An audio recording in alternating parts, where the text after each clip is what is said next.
நான் doctor Abdul Kalam public பள்ளியில் 7ஆம் வகுப்பு படித்துக் கொண்டிருக்கிறேன். தமிழே எமது மொழியாகும், தமிழே எமது பிரியாகும், தமிழே முதலில் பிறந்த மொழி, தமிழே உலகில் சிறந்த மொழி என்னும் புரட்சி கவிஞர் பாரதிதாசனின் வரிகள் கொண்டு என் தாய்மொழியாம் தமிழ் மொழியை தலைமணிந்து வணங்கி அவையில் அமர்ந்திருக்கும் சான்றோர்களையும் அரங்கத்தில் அமர்ந்திருக்கும் என்னை போன்றவர்களையும் வணங்கி எல்லாவற்றிற்கும் மேலாக இங்கு வந்திருக்கக்கூடிய புத்தக பித்தர்களாம் வாசக சொந்தங்கள் அனைவரையும் வணங்கி எனது உரையை நான் தொடங்குகின்றேன். நேற்றைய வகுப்பறையில் தமிழாசிரியரிடம் பேச்சு போட்டி என்றார். போச்சு போட்டியா என்றேன். போச்சு போட்டி அல்ல, பேச்சு போட்டி என்றார். எனது காலை சீராக்கி வகுப்பறை கலகலத்தது. தமிழ் வகுப்பல்லவா, என்ன தலைப்பு என்றேன். உன்னோடு பேச புத்தகம் என்றார் தன்மையை முன்னிலையாக்கி. நான் இப்போது என்னோடு பேச புத்தகம் என்ற தலைப்பில் உங்களோடு பேச வந்துள்ளேன். என்னோடு எப்போதும் பேசும் புத்தகம் திருக்குறள். என்னோடு மட்டுமல்ல, உங்கள் எல்லோரிடமும் பேசும் புத்தகம் திருக்குறளாகத்தான் இருக்கும். உலக பொதுமறை அல்லவா.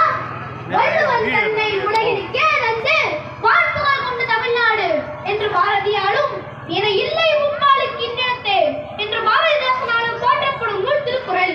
2000 ஆண்டுகளுக்கு முற்பட்ட திருக்குறள் இன்று வரை நாம் எல்லோரிடமும் பேசிக் கொண்டிருக்கிறது. ஏன் என்னோடும் தான். என் அன்னை எனக்கு தாய்ப்பால் ஊட்டி வளர்த்தார். என் தந்தை எனக்கு முப்பால் ஊட்டி வளர்த்தார். தாய்ப்பாலும் முப்பாலும் என்னை வலுவாக்கின.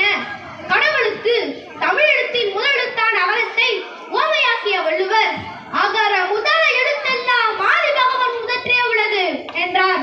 கூடல் கூடலில் முடியும் என்று கூடுதல் காமத்திற்கு இன்பம் அதற்கின்பம் கூடும் இயங்கப் பெறின் என்று தமிழின் நிறு எழுத்தான நகரத்தை திருக்குறளின் இறுதி எழுத்தாக்கினார். என்னே வள்ளுவரின் தமிழ் நுட்பம். எனது தந்தை ஒரு நாள் தனது வடிவத்தில் ஏற்பட்ட இழப்பிற்காய் வருத்தத்தோடு அமர்ந்திருந்தார். நான் என் தந்தையிடம் சென்றேன். கவலை வேண்டாம் தந்தையே என செல்வத்தின் எட்டதன்மை எடுத்துரைத்தேன்.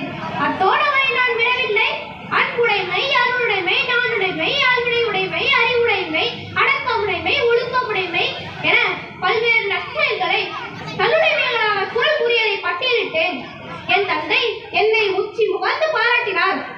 ஒரு நாள் முயல் ஆமையை போட்டி கலைத்தது. ஆமை மறுக்கவில்லை.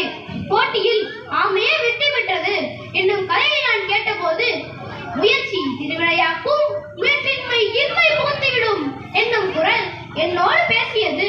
அதனால்தான் வள்ளுவர் புறங்கூறாமை, பயனில சொல்லாமை, வெப்பாமை, வெகுளாமை என பல ஆமைகளை திருக்குறளின் அதிகாரங்களாக்கினார் போலும். ஆமையின் நிதானமும் முயற்சியும் நமக்கு வேண்டும் என்பதை நான் புரிந்து கொண்டேன். அன்று தர்மி தனது வறுமையை போக்க ஈசன் சிவபெருமானே அரசவை கழித்தது போல இன்று என் பேச்சிற்கு வலிமை சேர்க்க திருவள்ளுவரையே அழைத்து வந்து பேசியுள்ளேன். என்னா அனைத்து குரட்பாக்களையும் சொல்ல துடிக்கின்றது. இருப்பினும் ஒற்றை